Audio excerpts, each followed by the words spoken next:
بسم اللہ الرحمن الرحیم۔ السلام علیکم۔ اللہ تعالیٰ کے فیصلوں کی حکمتیں کون جان سکتا ہے؟ کس کو ہمت ہے کہ وہ ان کے بیز جانے؟ جب تم اپنے رب کو بھولنے لگتے ہو تو وہ تم پر آزمائش نازل کر دیتا ہے، پھر تم اپنے رب کی طرف کو یاد کرنے کے بجائے شکایتیں کرنے لگ جاتے ہو۔ جب تم خوشیوں میں مگن ہو کر شکر گزاری بھول جاتے ہو تو وہ تمہیں اپنی طرف متوجہ کرنے کو تم پر مصیبت بھیج دیتا ہے، پھر تم شکوے کرنے لگ جاتے ہو کہ ہمیں خوشیاں راہ سے نہیں آتی۔ جب تم کامیابی کے زینے طے کرتے کرتے اپنی محسن رب کو بھولنے لگتے ہو تو وہ تمہیں اپنی طرف راغب کرنے کے لیے کچھ ناکامی میں مبتلا کر دیتا ہے، پھر تم بدگمان ہو کر کہتے پھرتے ہو کہ گھاٹے ہمارے ہی نصیب میں کیوں۔ جب تم مخلوق کے سہارے جیتے جیتے اس کامل رب پر توکل اور اعتماد کھونے لگتے ہو تو وہ تمہیں رب کا اصل سہارا دیا یاد دلانے کو تمہارے کچھ سہارے توڑ دیتا ہے، پھر تم مایوس ہو کر سوچتے رہتے ہو کہ آخر یہ محرومی ہمارے ہی قسمت میں کیوں۔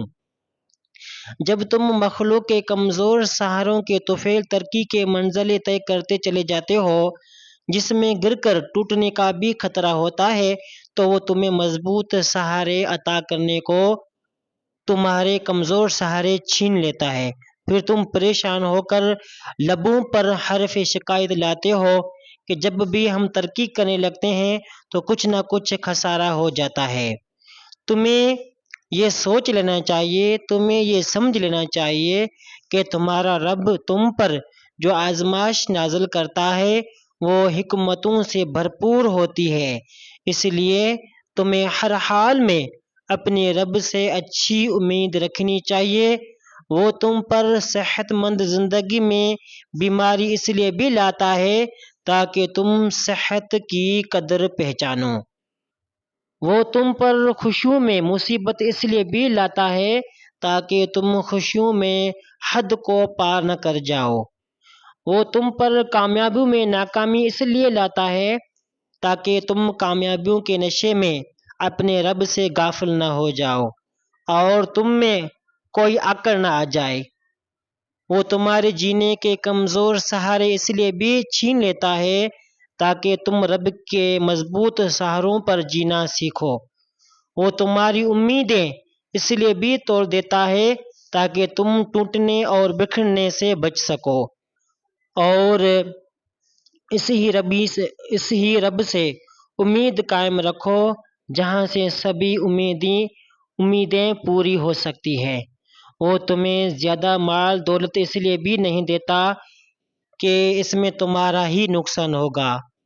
وہ تمہیں اولاد اس لیے بھی نہیں دیتا کہ ممکن ہے کہ وہ تمہارے لیے دنیا یا آخرت کا خسارہ بن جائے۔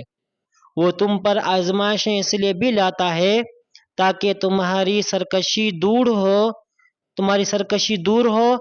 تمہاری غفلت ختم ہو، تمہاری آخرت بہتر ہو۔ رب کے ہر فیصلے میں تمہارا ہی فائدہ ہے، تمہارے ہی بھلا ہے، وہ تمہیں سب کچھ دینے پر قادر ہے، لیکن وہ جس کو بھی کچھ بھی دیتا ہے تو اپنی کامل حکمت کے تحت ہی دیتا ہے، اور وہ جس کو بھی محروم رکھتا ہے تو وہ بھی اپنی کامل حکمت کے تحت ہی محروم رکھتا ہے۔ تمہیں اس کے فیصلوں پر دل و جان مطمئن اور راضی ہونا چاہیے۔ تمہیں جو کچھ نہیں ملا تو کیا ضروری ہے کہ اس میں خیر بھی ہو؟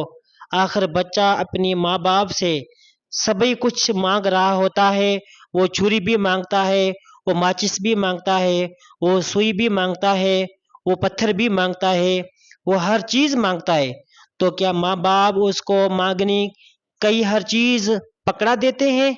نہیں نا، تو وہ وہی چیز بچے کو دیتے ہیں جس میں اس کا نقصان نہ ہو۔ اب بچہ یہ بات کیسے سمجھے؟ تو بندہ بھی اپنے رب کی فیصلوں کی حکمت کیسے سمجھے؟ ہاں، جو نعمت تمہیں نہیں ملی وہ رب سے مانگ لو، جو جائز اسباب تمہارے بس میں ہیں ان کو اختیار کر لو، پھر وہ عطا کر دے تو شکر کرو، وہ عطا نہ کرے تو صبر کرو، اور یہ یقین رکھو کہ اسی میں تمہاری بہتری اور خیر ہوگی۔ بھلا تم رب کے فیصلوں کی بہت کیا جانو؟ جزاک اللہ خیرہ. اگر آپ کو پوسٹ اچھی لگے تو بھائی چینل کو سبسکرائب کر دیجیے گا.